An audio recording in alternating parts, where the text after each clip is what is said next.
ഇന്ന് നമ്മൾ income from salary എന്ന ടോപ്പിക്കാണ് ഡിസ്കസ് ചെയ്യുന്നത്.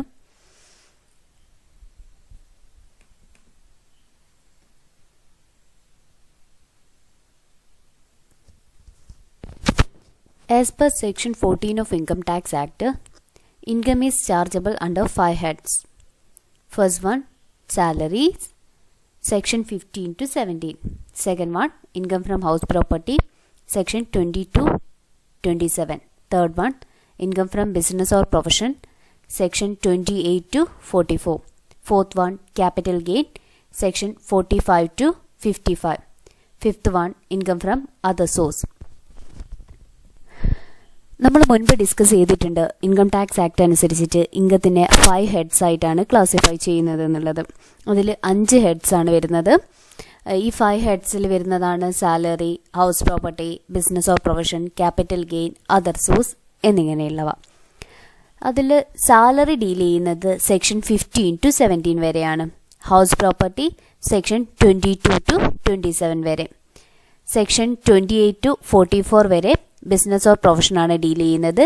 സെക്ഷൻ 45 to 55 വരെ capital gain and 56 to 59 other source. ഈ 5 ഹെഡ്സിലായിട്ടാണ് ഇൻകം ടാക്സിൽ വരുന്ന ഇൻകംസിനെ ചാർജ് ചെയ്യുന്നത്. ഇനി സാലറി ഹെഡ്സിൽ ഏതൊക്കെ ഇൻകംസ് ആണ് വരിക എന്നുള്ളതാണ് നമ്മൾ ഡിസ്കസ് ചെയ്യാൻ പോകുന്നത്. Income from salaries. Salary means any remuneration paid by an employer to his employee in consideration of his service. Salary എന്ന് പറയുന്നത് ഒരു എംപ്ലോയിക്ക് കൊടുക്കുന്ന എല്ലാ റെമ്യൂണറേഷനെയും നമ്മൾ സാലറി എന്നാണ് പറയുക.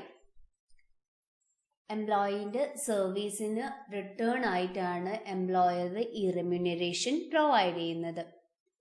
And includes any benefits or facilities provided by the employer. ഈ salary എന്ന് പറയുന്ന സമയത്ത് എംപ്ലോയർ കൊടുക്കുന്ന റെമ്യൂണറേഷൻ ആണെന്ന് ഞാൻ പറഞ്ഞു. ഈ റെമ്യൂണറേഷൻ എന്ന് പറയുന്നത് ബെനിഫിറ്റ്സ് ഫോമിലും അതുപോലെ തന്നെ ഫെസിലിറ്റീസ് ഫോമിലും വേണമെങ്കിൽ എംപ്ലോയർക്ക് പ്രൊവൈഡ് ചെയ്യാം. ഈ ബെനിഫിറ്റ്സ് ഫോം അല്ലെങ്കിൽ ഫെസിലിറ്റി എന്ന് പറയുന്നത് ഫോർ എക്സാമ്പിൾ ഒരു കമ്പനിയിൽ വർക്ക് ചെയ്യുന്ന എംപ്ലോയർ താമസിക്കാൻ വേണ്ടി റെസിഡൻഷ്യൽ അക്കോമഡേഷൻ പ്രൊവൈഡ് ചെയ്യുന്നുണ്ട് എങ്കിൽ ആ റെസിഡൻഷ്യൽ അക്കോമഡേഷനും ഇൻകം ടാക്സ് പേർപ്പസിന് വേണ്ടിയിട്ടുള്ള അയാളുടെ സാലറിയിലാണ് ഇൻക്ലൂഡഡ് ആവുക. Then salary due from an employer or former employer to an assessee in the previous year whether paid or not. Under section 15 salary includes the following. Income tax act section 15 അനുസരിച്ചിട്ട് salary എന്ന് പറയുന്നതിൽ include ആണ് salary due from an employer or former employer to an assessee in the previous year whether paid or not. Second one, the salary paid or allowed to him in the previous year by or on behalf of an employer or a former employer though not due or before it becomes due to him. Third one, any arrear of salary paid or allowed to him in the previous year by or on behalf of an employer or former employer if not charged to income tax for an earlier previous year. Next വരുന്നത് features of salary. First feature, employer-employee relationship. In order to treat an income as salary, there should be an employer-employee relationship. Any remuneration received from a person other than employer cannot be treated as salary income. Salary income എന്ന് പറയുന്നത് നമുക്ക് ഒരു എംപ്ലോയറിൻ്റെ അടുത്ത് നിന്ന് കിട്ടുന്ന ഇൻകത്തിന് മാത്രമേ നമ്മൾ salary income ആയിട്ട് ട്രീറ്റ് ചെയ്യുള്ളൂ. അതല്ലാതെ എംപ്ലോയർ ഈ റിലേഷൻഷിപ്പ് ഇല്ലാതെ കിട്ടുന്ന ഇൻകംസ് ഒന്നും സാലറി ഇൻകം അല്ല. ഒരു ഇൻകം സാലറി ഇൻകം ആവണമെങ്കിൽ അപ്പോൾ എന്ത് വേണം? എംപ്ലോയർ റിലേഷൻഷിപ്പ് വേണം. അതിനൊരു എക്സാമ്പിൾ പറയുകയാണെങ്കിൽ എനിക്കിപ്പോൾ സാലറി കിട്ടുന്നത് അവിടെ ഞാനും കോളേജും തമ്മിൽ ഒരു എംപ്ലോയർ റിലേഷൻഷിപ്പ് ഉള്ളതുകൊണ്ടാണ് എനിക്ക് കിട്ടുന്നത് സാലറി കിട്ടുന്നത്. നമ്മൾ എനിക്ക് വാല്യുവേഷൻ്റെ സമയത്ത് ക്യാഷ് റിസീവ് ചെയ്യുന്നുണ്ട്. ക്യാഷ് വാല്യുവേഷൻ, പേപ്പർ വാല്യുവേഷൻ്റെ സമയത്ത് എനിക്ക് ക്യാഷ് കിട്ടുന്നത് യൂണിവേഴ്സിറ്റീൻ്റെ കയ്യിൽ നിന്നാണ്. അപ്പോൾ യൂണിവേഴ്സിറ്റീൻ്റെ കയ്യിൽ നിന്ന് എനിക്ക് ക്യാഷ് കിട്ടുന്ന സമയത്ത് ഞാൻ യൂണിവേഴ്സിറ്റിയും തമ്മിൽ ഒരു എംപ്ലോയി റിലേഷൻഷിപ്പ് ഇല്ല. അപ്പോൾ ആ സമയത്ത് എനിക്ക് കിട്ടുന്ന ഇൻകത്തിനെ എന്തായിട്ട് ട്രീറ്റ് ചെയ്യാൻ പറ്റില്ല? സാലറി ഇൻകമായിട്ട് ട്രീറ്റ് ചെയ്യാൻ പറ്റില്ല. അതെൻ്റെ സാലറി ഇൻകത്തിൽ വരില്ല, അത് അതർ സോഴ്സിലേ വരുള്ളൂ. സോ ശ്രദ്ധിക്കണം, എംപ്ലോയർ റിലേഷൻഷിപ്പ് ഉള്ള സ്ഥലത്ത് മാത്രമേ സാലറി ഇൻകം വരുള്ളൂ. Second one, pension is a part of salary. Pension paid by employer after the retirement is also a part of salary. നമുക്ക് കിട്ടുന്ന പെൻഷൻ എമൗണ്ടിന് നമ്മൾ സാലറി ഇൻകത്തിലാണ് വരിക. അത് വേറെ ഹെഡ്സിലൊന്നും ചാർജ് ചെയ്യില്ല. സാലറി ആയിട്ടാണ് പെൻഷനെ ട്രീറ്റ് ചെയ്യേണ്ടത്. മൂന്നാമത്തത്, salary from more than one source. An employee may receive salary from more than one source. Salary from each source is taxable under the head salary. ഒരു employee 2-3 എംപ്ലോയറിൻ്റെ അടുത്ത് നിന്ന് വർക്ക് ചെയ്യുന്നുണ്ട് എങ്കിൽ ഈ 3 എംപ്ലോയറിൻ്റെ അടുത്ത് നിന്ന് കിട്ടുന്ന സാലറിയും അയാളുടെ സാലറി ഹെഡ്സിലാണ് വരുന്നത്. ഓക്കെ, അത് ഒരു ഹെഡിൽ നിന്നും ഒരു സ്ഥലത്ത് മാത്രമേ ഒരു എംപ്ലോയിക്ക് വർക്ക് ചെയ്യാൻ പറ്റുമെന്ന് പറയുന്നില്ല. അയാൾക്ക് 2-3 സ്ഥലത്ത് വർക്ക് ചെയ്യാവുന്നതാണ്. Next, salary must be real and not fictitious. Amount taxable under the head salary should be real salary and not fictitious salary. There should be an intention to pay and receive salary. Next, fifth point, voluntary foregoing of salary. Voluntary foregoing of salary by an employee is taxable on the ground that salary is taxable if due, whether paid or not.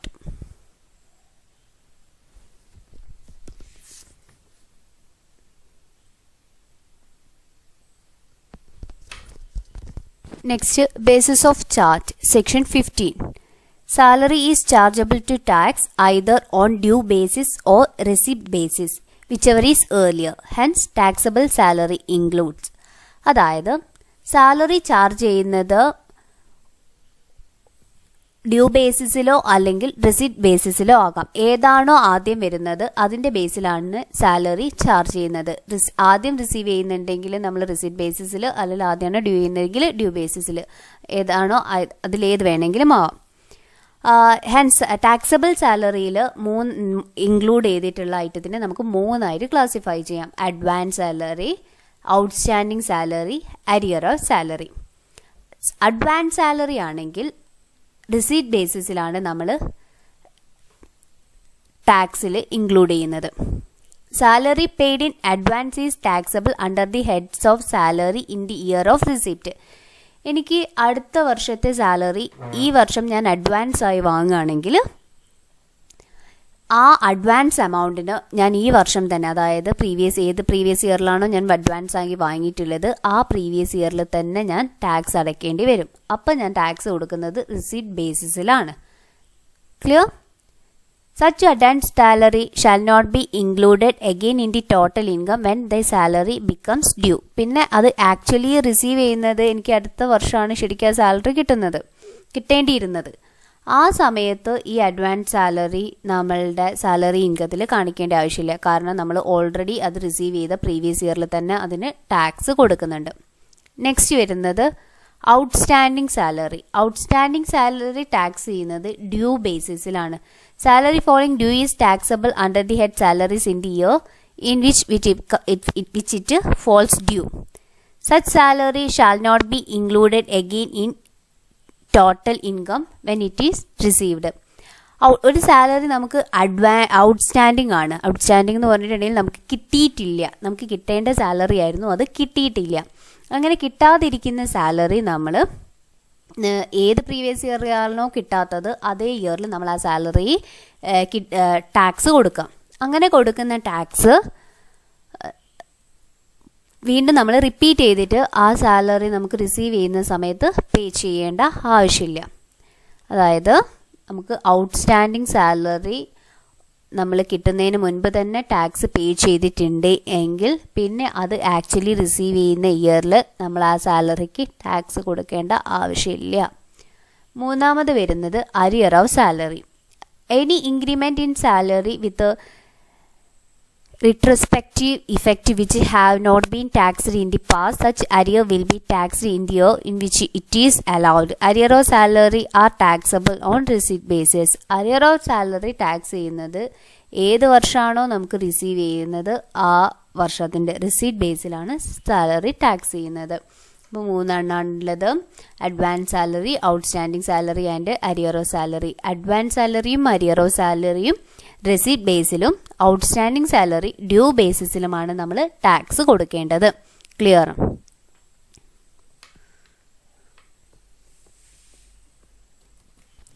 Next, definition of salary. Section 15 subsection 1. As per section 15 subsection 1 of Income Tax Act 1961, salary includes the following: first one, wages; second one, any annuity or pension; third one, any gratuity; fourth one, any fees, commission, perquisites or profit in lieu or in addition to any salary or wages; fifth one, any advance of salary; next, any payment received in respect of any period of leave not availed of by the assessee; portion of annual accretion in any previous year to the balance at the credit of an employee participating in recognized provident fund to the extent it is taxable. Next, transferred balance in a recognized fund to the extent it is taxable.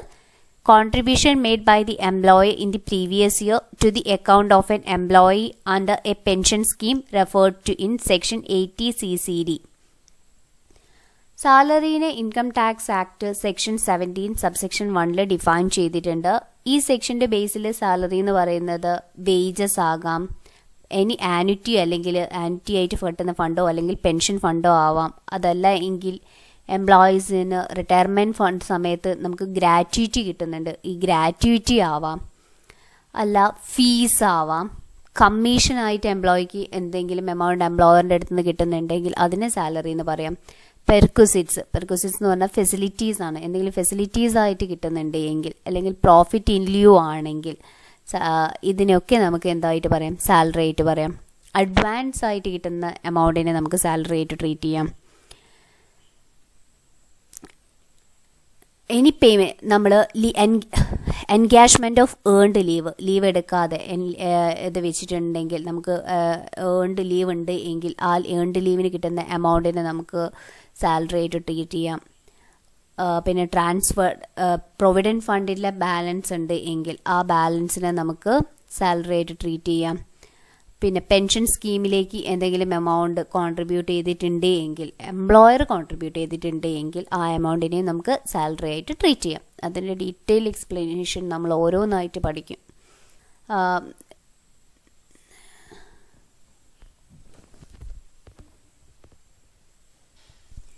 Scope of salary or elements of salary. നമ്മൾ നേരത്തെ പറഞ്ഞിട്ടുള്ള ഡെഫിനിഷൻ്റെ detail ആയിട്ട് വരുന്ന പാർട്ടാണ് scope അല്ലെങ്കിൽ elements of സാലറിയിൽ വരുന്നത്. അതിൽ first one basic salary or wages, അല്ലെങ്കിൽ അതിനെ ബേസിക് പേ എന്നും പറയും. Every employee may have A salary grade or salary scale of pay.